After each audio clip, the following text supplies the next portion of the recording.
Welcome to মৌহাস diary my channel. সর্বমঙ্গলা মঙ্গলে শিবে সর্বার্থ সাধিকে শরণ্যে ত্র্যম্বকে গৌরী নারায়ণী নমস্তুতে। সৃষ্টিস্থিতি বিনাশানং শক্তিভূতে সনাতনে গুণাশ্রয়ে গুণময়ে নারায়ণী নমস্তুতে। জয় মা বিপত্তারিণী। এই জুলাইতেই পড়েছে বিপত্তারিণী পুজোর দিন। কবে কখন এই ব্রত পালন করবে বন্ধুরা, সেই নিয়েই আজকের ভিডিওটা নিয়ে এসেছি। আর কোন কোন কাজ তোমরা করবে না আর কোন কোন কাজ তোমরা করবে সেইগুলোও তোমাদের বলে দিচ্ছি বন্ধুরা। তোমরা একটু জেনে নাও আর এই দেখে নাও যে এই পুজোর কি ব্রত কথা, সেটাও একটু শুনে নাও। একদম স্কিপ করে যেও না, মায়ের নাম করে একটু এই ব্রত কথাটা তোমরা শুনে নাও বন্ধুরা, তোমরা শুভ ফল লাভ করবে। এই আষাঢ় মাসে এই দেবী বিপত্তারিণী পুজো অনুষ্ঠিত হয়। দেবী দুর্গার 108 অবতারের অন্যতম এবং দেবী সংকটনাশিনীর একটি রূপই মা বিপত্তারিণী। বন্ধুরা, তোমরা এই মা বিপত্তারিণীর নামে একটু কমেন্ট বক্সে লিখো জয় মা বলে। আর আমার চ্যানেলটা একটু ভালো লাগলে সাবস্ক্রাইব করো প্লিজ। হিন্দু ধর্মে বিপত্তারিণী ব্রতের গুরুত্ব অনেক। বিপদ থেকে উদ্ধার পাওয়ার জন্যে এই দেবীর পুজো করা হয়। মা দুর্গা বিশ্বাস অনুযায়ী ভক্তি মনে এই পুজো করলে যে কোনো বিপদ থেকে রক্ষা পাওয়া যায়। আষাঢ় মাসের রথযাত্রা থেকে আর উল্টো রথের মধ্যে যে শনিবার ও মঙ্গলবার পরে সেই দিনগুলিতেই বিপত্তারিণীর ব্রত পালন করা হয়। সংসারের সব বিপদ দূর করতে হিন্দু মহিলারা এই ব্রত পালন করেন। এই পুজোর বিশেষ নিয়ম হলো সব কিছু 13টা করে উৎসর্গ করতে হয় দেবীকে। বিপত্তারিণী পুজো 2 দিন করে পড়ে। এবছর বিপত্তারিণীর ব্রত পালন করা যাবে 18ই জুলাই পয়লা শ্রাবণ শনিবার পড়েছে এবং 21শে জুলাই চৌঠা শ্রাবণ মঙ্গলবার। এই দুটো দিনই বিপত্তারিণীর পুজো বন্ধুরা তোমরা করতে পারবে।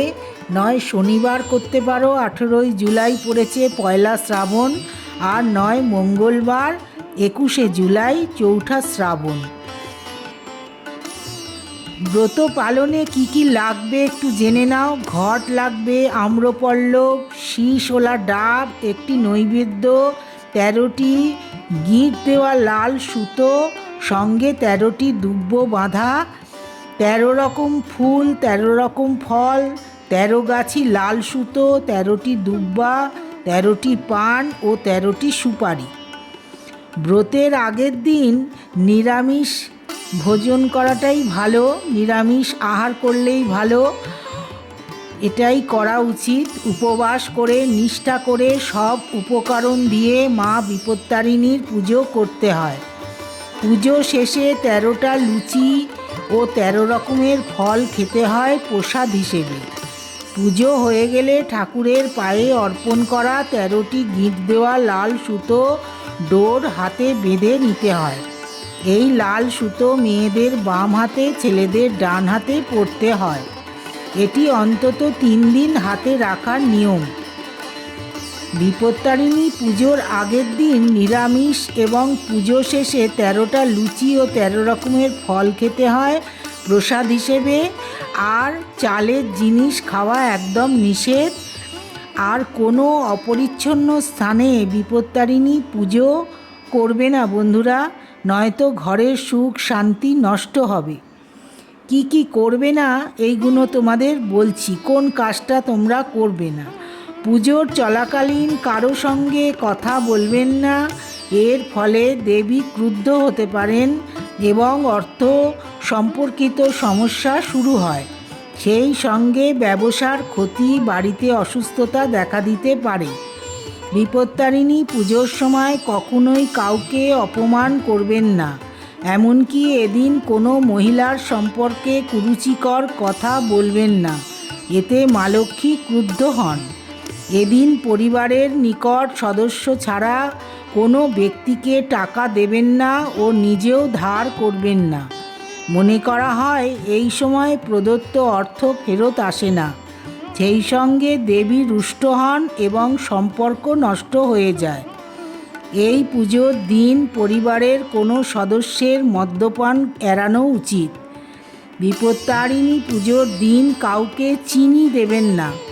জ্যোতিষশাস্ত্র অনুযায়ী চিনির শুক্র এবং চন্দ্রের সঙ্গে সম্পর্ক রয়েছে।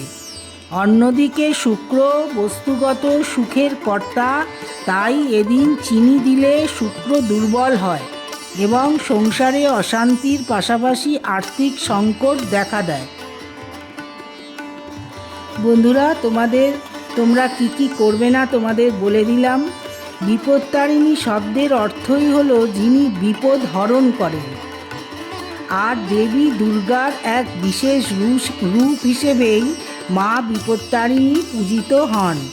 হিন্দু পুরাণ মতে তিনি সেই শক্তি যিনি ভক্তদের সমস্ত জীবনের বিপদ, অশুভ শক্তি, বাধা ও অমঙ্গল থেকে রক্ষা করেন।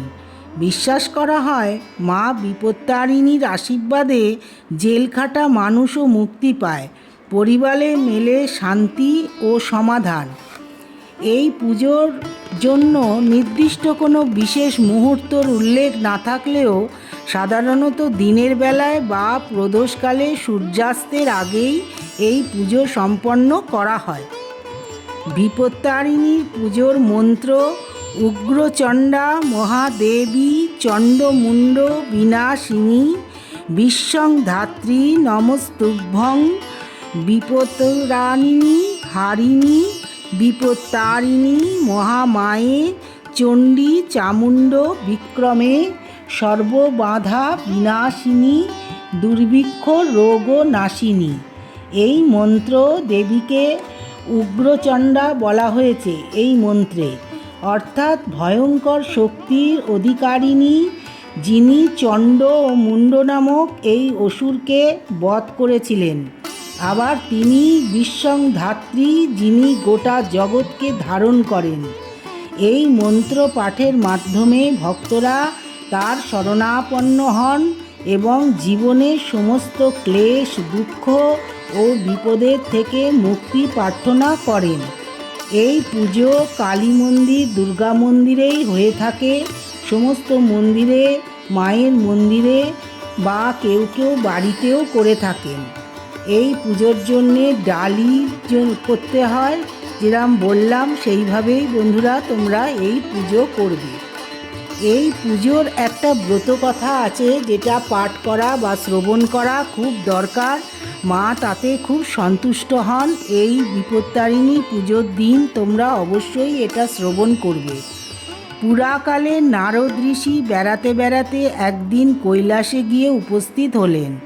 সেখানে শিব ও দুর্গাকে প্রণাম করে ঋষি জিজ্ঞাসা করলেন, প্রভু, আপনি তো মঙ্গলময় আর সবসময় মঙ্গলের কারণ, এখন বলুন তো কি ব্রত করলে মানুষ সব রকম বিপদ থেকে মুক্তি পেতে পারে? নারদের কথা শুনে মহাদেব বললেন, যে স্ত্রীলোক বিপত্তারিণীর ব্রত করে সে সব বিপদ থেকে উদ্ধার পায়। নারদ জিজ্ঞেস করলেন, পূর্বে এই ব্রত কে করেছিল, তার কি নিয়ম আমাকে বলুন।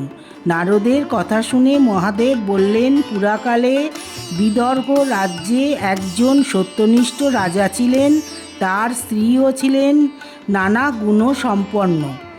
ঘটনাচক্রে একদিন এক চামারের বউয়ের সঙ্গে তার পরিচয় হয়। লুকিয়ে লুকিয়ে তারা অনেক জিনিসপত্র দেওয়া নেওয়া করতে লাগলো। একদিন দুজনের নানা কথাবার্তা বলার মাঝখানে রানী বললেন, কখনো গোমাংস আমি দেখিনি, তুমি একটু গোমাংস লুকিয়ে আমায় এনে দিতে পারো? এরপরে রানীর কথা মতো চামার বউ একদিন একটু গোমাংস বেশ ঢাকাঢুকি দিয়ে এনে রানীকে দিয়ে গেল, আর রানীও সেটা নিজের ঘরে লুকিয়ে রেখে দিল। ক্রমে কথাটা রাজার কানে গিয়ে পড়ল। রাজা খুব রেগে গেলেন। পরক্ষণেই তিনি অন্তঃপুরে গিয়ে রানীকে বললেন, তোমার ঘরে কি লুকিয়ে রেখেছ শিগগিরই বের করে দেখাও, তা না হলে তোমার গর্দান নেব।